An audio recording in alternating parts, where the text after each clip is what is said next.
ഞാനിന്ന് പറയാൻ പോകുന്നത് പലർക്കും ദഹിക്കില്ല, പക്ഷെ പറഞ്ഞല്ലേ പറ്റൂ. 1975 ജൂൺ 25 ഡൽഹി നഗരം ഉറങ്ങുകയാണ്. എന്നാൽ സഫ്ദർജംഗ് റോഡിലെ 1-ാം നമ്പർ വസതിയിൽ ഉറക്കമില്ലാത്ത 2 ജോഡി കണ്ണുകൾ ഉണ്ടായിരുന്നു. ഒന്ന് ഇന്ത്യയുടെ പ്രധാനമന്ത്രി ഇന്ദിരാഗാന്ധിയുടേത്, 2 അവരുടെ ഇളയ മകൻ സഞ്ജയ് ഗാന്ധി. ആ രാത്രിയിൽ അവർ എടുത്ത ആ ഒരു തീരുമാനം അടുത്ത ദിവസം പുലർച്ചെ ഇന്ത്യയെ ഉണർത്തിയത് ഒരു സ്വതന്ത്ര രാജ്യം എന്ന നിലയിലല്ല, മറിച്ചൊരു വലിയ തടവറ എന്ന നിലയിലായിരുന്നു. നിങ്ങൾ വിശ്വസിക്കുമോ, ഒരു പദവിയും ഇല്ലാത്ത, തിരഞ്ഞെടുക്കപ്പെട്ട പ്രതിനിധി അല്ലാത്ത വെറും 29 വയസ്സുകാരനായ ഒരു യുവാവിന്റെ വാക്കിന് അതിനു മുന്നിൽ ഇന്ത്യയിലെ പ്രമുഖ നേതാക്കളും മുഖ്യമന്ത്രിമാരും വിറച്ചു നിന്നുവെന്ന് നിങ്ങൾ ചിന്തിച്ചിട്ടുണ്ടോ? നിങ്ങളുടെ സമ്മതമില്ലാതെ നിങ്ങളുടെ ശരീരത്തിന് മേൽ ശസ്ത്രക്രിയ നടത്താൻ ഭരണകൂടത്തിന് അധികാരമുണ്ടെന്ന്.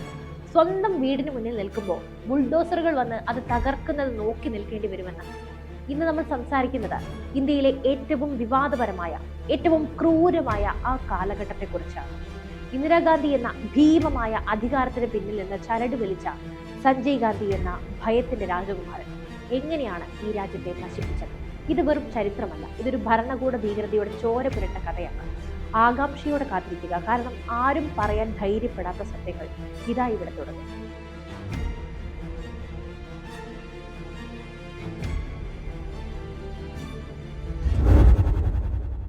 നമ്മുടെ കഥ തുടങ്ങുന്നത് 1975 ജൂൺ 12 അലഹബാദ് ഹൈക്കോടതി ജഡ്ജി ജഗൻമോഹൻ ലാൽ സിൻഹ ഒരു വിധി പുറപ്പെടുവിക്കുന്നു. ഇന്ദിരാഗാന്ധിയുടെ തിരഞ്ഞെടുപ്പ് അസാധുവാക്കപ്പെട്ടിരിക്കുന്നു. ഇന്ത്യയുടെ പ്രധാനമന്ത്രിക്ക് ആ കസേരയിൽ ഇരിക്കാൻ അർഹതയില്ലെന്ന് കോടതി വിധിക്കുകയാണ്. ഏതൊരു ജനാധിപത്യ വിശ്വാസിയും അവിടെ രാജിവെക്കുമായിരുന്നു. ഇന്ദിരയും അതിനെക്കുറിച്ച് ചിന്തിച്ചു. പക്ഷെ അന്ന് ഇന്ദിരയുടെ മുറിയിലേക്ക് ഒരാൾ കടന്നു വന്നു. സഞ്ജയ് ഗാന്ധി. രാജിയല്ലത് വേണ്ടതമ്മേ, പ്രതിപക്ഷത്തെ അടിച്ചമർത്തുകയാണ് വേണ്ടത്. സഞ്ജയുടെ ഈ വാക്കുകൾ ഇന്ത്യയുടെ വിധിയെ മാറ്റിമറിച്ചു. സഞ്ജയ് അന്ന് ഇന്ദിരയോട് പറഞ്ഞത് ലളിതമായ ഒരു കാര്യമാണ്: നമ്മളെ ചോദ്യം ചെയ്യാൻ ആരെയും അനുവദിക്കരുത്. ജൂൺ 25 അർദ്ധരാത്രിയിൽ അടിയന്തരാവസ്ഥ പ്രഖ്യാപിക്കുന്നു. അർദ്ധരാത്രിയിൽ തന്നെ ജയപ്രകാശ് നാരായണൻ, മൊറാർജി ദേശായി, അടൽ ബിഹാരി വാജ്പേയി തുടങ്ങിയ നേതാക്കളെല്ലാം ജയിലിലേക്ക് വലിച്ചെറിഞ്ഞു. ഇതിനെല്ലാം പിന്നിൽ ഒരു ലിസ്റ്റ് ഉണ്ടായിരുന്നു.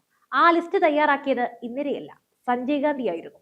തന്റെ അമ്മയുടെ കസേര സംരക്ഷിക്കാൻ സഞ്ജയ് ഇന്ത്യയുടെ ജനാധിപത്യത്തെ കൊല്ലമരത്തിലേറ്റി. ഇന്ത്യൻ ഭരണഘടനയിൽ സഞ്ജയ് ഗാന്ധി എന്ന പേരുണ്ടായിരുന്നില്ല. അദ്ദേഹം മന്ത്രി ആയിരുന്നില്ല. പക്ഷേ അക്കാലത്ത് ഡൽഹിയിലെ ഉദ്യോഗസ്ഥർക്കിടയിൽ ഒരു തമാശയുണ്ടായിരുന്നു. ഇന്ത്യയിൽ 2 ക്യാബിനറ്റുകളുണ്ട്. ഒന്ന് പ്രധാനമന്ത്രിയുടെ അടുക്കളയിലും മറ്റൊന്ന് സഞ്ജയുടെ സിഗരറ്റ് പുകയിലുമാണ്. സഞ്ജയ് ഗാന്ധിക്ക് തന്റെ അമ്മയോടുള്ള സ്വാധീനം അത്രമേൽ വലുതായിരുന്നു. മുഖ്യമന്ത്രിമാർ സഞ്ജയെ കാണാൻ ക്യൂ നിന്നു. അദ്ദേഹം പറയുന്നതായിരുന്നു നിയമം. സഞ്ജയ് രൂപീകരിച്ച യൂത്ത് കോൺഗ്രസ് എന്നത് ഒരു രാഷ്ട്രീയ സംഘടന എന്നതിലെല്ലാം ഉപരി സഞ്ജയുടെ സ്വന്തം സൈന്യമായിരുന്നു. അവർ തെരുവുകളിൽ അഴിഞ്ഞാടി. ആരെയും തല്ലാനും ആരെയും ജയിലിലടയ്ക്കാനും അവർക്ക് അധികാരം ലഭിച്ചു. സഞ്ജയ് ഗാന്ധി ഇന്ത്യയുടെ ഡി ഫാക്ടോ ഭരണാധികാരിയായി മാറിയതോടെ ഭാരതം ഒരു കറുത്ത യുഗത്തിലേക്ക് പ്രവേശിച്ചു. ഇനി നമ്മൾ പറയാൻ പോകുന്നത് ഈ കഥയിലെ ഏറ്റവും ഭയാനകമായ ഭാഗമാണ്. സഞ്ജയ് ഗാന്ധിക്ക് ഇന്ത്യയിലെ ജനസംഖ്യ നിയന്ത്രിക്കണമായിരുന്നു. കേൾക്കുമ്പോൾ നല്ല ലക്ഷ്യം എന്ന് തോന്നാം, പക്ഷേ അത് നടപ്പിലാക്കിയ രീതി ഏതൊരു ഏകാധിപതിയെയും നാണിപ്പിക്കുന്നതായിരുന്നു. നസ്ബന്ദി അഥവാ നിർബന്ധിത വന്ധ്യംകരണം. ഡൽഹിയിലും പരിസര പ്രദേശങ്ങളിലും സഞ്ജയുടെ പോലീസ് വാനുകൾ പാഞ്ഞെത്തി. അവർ മനുഷ്യരെ മൃഗങ്ങളെപ്പോലെയാണ് വേട്ടയാടിയത്. റെയിൽവേ സ്റ്റേഷനിൽ ട്രെയിൻ കാത്തു നിൽക്കുന്ന യുവാക്കളെ പോലീസ് പിടിച്ചുകൊണ്ടുപോകും. സിനിമ കഴിഞ്ഞിറങ്ങുന്നവരെ വാനിൽ കയറ്റി. എന്തിന്? 70 വയസ്സുള്ള വൃദ്ധന്മാരെയും വിവാഹം കഴിക്കാത്ത കൗമാരക്കാരെയും വരെ ബലമായി ശസ്ത്രക്രിയയ്ക്ക് വിധേയമാക്കി.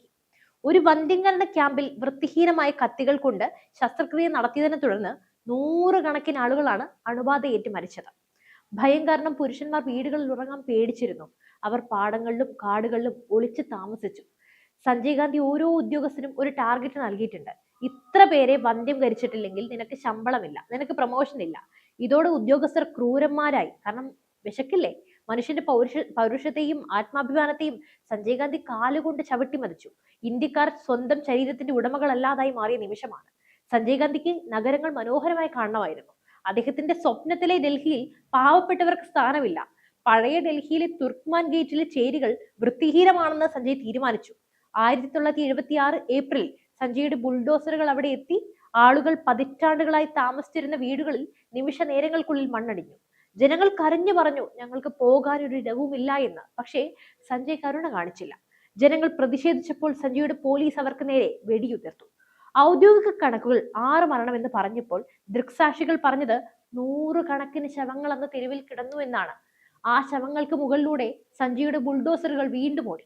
പാവപ്പെട്ടവന്റെ ചോര വീണ മണ്ണിൽ തന്റെ സൗന്ദര്യ സങ്കല്പം കെട്ടിപ്പൊക്കാൻ ശ്രമിച്ച സഞ്ജയ് ഗാന്ധി ഒരു രാക്ഷസനെ പോലെയാണെന്ന് പെരുമാറിയത്. ഇന്ദിരാഗാന്ധിക്ക് ഭയം ബാക്കിയുണ്ടായിരുന്നു. എന്നെങ്കിലും അടിയന്തരാവസ്ഥ നീക്കുമ്പോൾ കോടതി തന്നെ ശിക്ഷിക്കുമോ എന്ന്. ആ ഭയം മാറ്റാൻ അവർ ഭരണഘടനയുടെ ആത്മാവിനെ തന്നെ മുറിപ്പെടുത്തി. ഈ ഭേദഗതിയിലൂടെ കോടതികളുടെ എല്ലാ അധികാരങ്ങളും ഇന്ദിര കവർന്നെടുത്തു.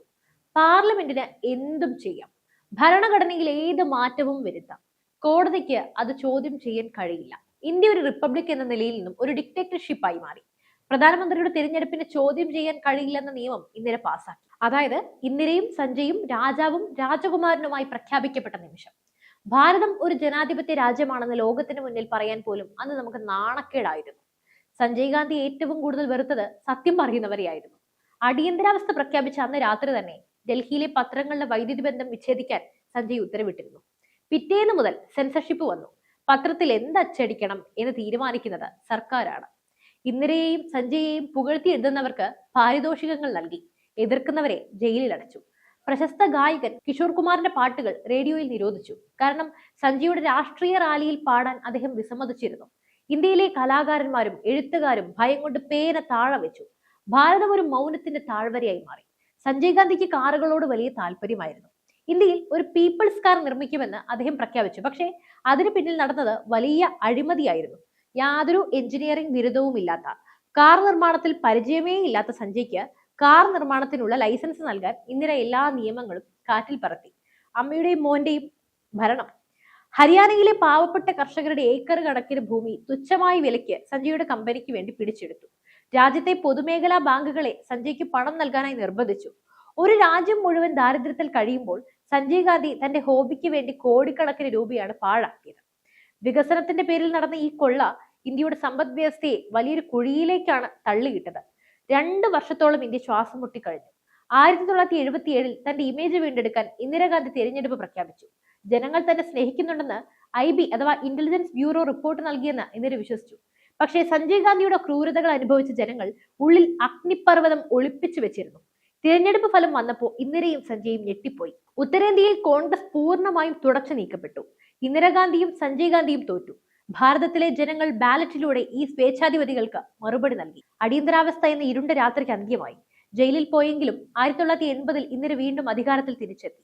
സഞ്ജയ് വീണ്ടും ശക്തനായി. പക്ഷെ കാലം അയാൾക്കായി മറ്റൊരു വിധി കാത്തുവെച്ചിരുന്നു. 1980 ജൂൺ 23 ഡൽഹിയിലെ ആകാശത്ത് തന്റെ പിറ്റ് സ്പെഷ്യൽ വിമാനത്തിന്റെ സാഹസികത കാട്ടുകയായിരുന്നു സഞ്ജയ്. പെട്ടെന്ന് വിമാനത്തിന്റെ നിയന്ത്രണം നഷ്ടപ്പെട്ടു. സഞ്ജയ് ഗാന്ധി കൊല്ലപ്പെട്ടു. ഇന്ത്യയെ വിറപ്പിച്ച, ലക്ഷക്കണക്കിന് ആളുകളെ കണ്ണീരിലാഴ്ത്തിയ ആ ഇരുണ്ട രാജകുമാരന്റെ അന്ത്യം വളരെ ദാരുണമായിരുന്നു. സഞ്ജയുടെ മരണം ഇന്ദിരയെ തകർത്തു. പിന്നീട് രാജീവ് ഗാന്ധിയുടെ ഉദയത്തിനും അത് കാരണമായി. ഇന്ദിരയും സഞ്ജയും ചേർന്ന് ഇന്ത്യയെ നശിപ്പിച്ചു എന്ന് പറയുമ്പോൾ അത് കേവലം ഒരു രാഷ്ട്രീയ ആരോപണമല്ല. അത് ഈ രാജ്യം അനുഭവിച്ച തീക്ഷ്ണമായ വേദനയാണ്. ഒരു കുടുംബത്തിന്റെ താല്പര്യം രാജ്യത്തേക്കാൾ വലുതാകുമ്പോൾ എന്ത് സംഭവിക്കുമെന്നതിന്റെ ജീവിക്കുന്ന പാഠമാണ് അടിയന്തരാവസ്ഥ. സഞ്ജയ് ഗാന്ധിയുടെ ക്രൂരതകൾ ഇന്നും ഇന്ത്യയുടെ മുറിപ്പാടുകളാണ്. നസ്ബന്ദിയും തുർക്ക്മാൻ ഗേറ്റും ഭരണഘടന അട്ടിമറിയും ഇന്നും നമ്മളെ ഓർമ്മിപ്പിക്കുന്നത് ഒന്ന് മാത്രമാണ്: ജനാധിപത്യം എന്നത് ഒരു അവകാശമല്ല, അത് നമ്മൾ പോരാടി നേടേണ്ട ഒന്നാണ്. ഒരു വ്യക്തിയുടെയോ കുടുംബത്തിന്റെയോ കൈകളിൽ അധികാരം കേന്ദ്രീകരിക്കപ്പെടുമ്പോൾ അത് ഏകാധിപത്യത്തിലേക്കുള്ള വഴിയാണ്. നിങ്ങൾ ഈ കാര്യത്തിൽ എന്ത് ചിന്തിക്കുന്നു? സഞ്ജയ് ഗാന്ധി വിഭാവനം ചെയ്ത ആ ഇന്ത്യയായിരുന്നു നമുക്ക് വേണ്ടത്, അതോ ഇത്തരം ഭരണാധികാരികളെ നമ്മൾ ഇപ്പോഴും ഭയപ്പെടേണ്ടതുണ്ടോ? തീർച്ചയായും നിങ്ങളുടെ അഭിപ്രായം താഴെ പറയുക. പിന്നെ മറ്റൊരു കാര്യം, സഞ്ജയ് ഗാന്ധിയുടെ മരണത്തിൽ ഇന്ദിരയ്ക്കും പങ്കുണ്ടെന്ന് ഒരു വിഭാഗം പറയുന്നുണ്ട്. അതിലെ സത്യാവസ്ഥ നമുക്കറിയില്ല, തെളിയിക്കപ്പെട്ടിട്ടുമില്ല. പക്ഷേ സഞ്ജയുടെ കടന്നുകയറ്റം, അധികാരത്തിലേക്കുള്ള കടന്നുകയറ്റം ഇന്ദിരയുടെ തോൽവിക്ക് ഒരു കാരണമാകുമോ എന്ന് ഒരു പോയിന്റ് കഴിഞ്ഞപ്പോൾ ഇന്ദിര ചിന്തിച്ചിരുന്നു എന്നാണ് മറ്റുള്ളവർ പറയുന്നത്. അതായത് ഒരു വിഭാഗം പറയുന്നത്.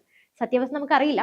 എന്തായാലും നമ്മൾ ഇതോടെ അവസാനിപ്പിക്കുന്നില്ല ഈ ഒരു കുടുംബാധിപത്യത്തിന്റെ അല്ലെങ്കിൽ ഏകാധിപത്യത്തിന്റെ ചരിത്രം. സഞ്ജയ് ഗാന്ധിക്ക് ശേഷം വന്ന രാജീവ് ഗാന്ധിയുടെ ചില ഭരണ നേട്ടങ്ങൾ അല്ലെങ്കിൽ ഭരണത്തിലെ ചില രഹസ്യങ്ങൾ നമ്മൾ ഇന്ന് തുറന്നു കാട്ടും. ഇന്നല്ല, അടുത്ത ഭാഗമായി.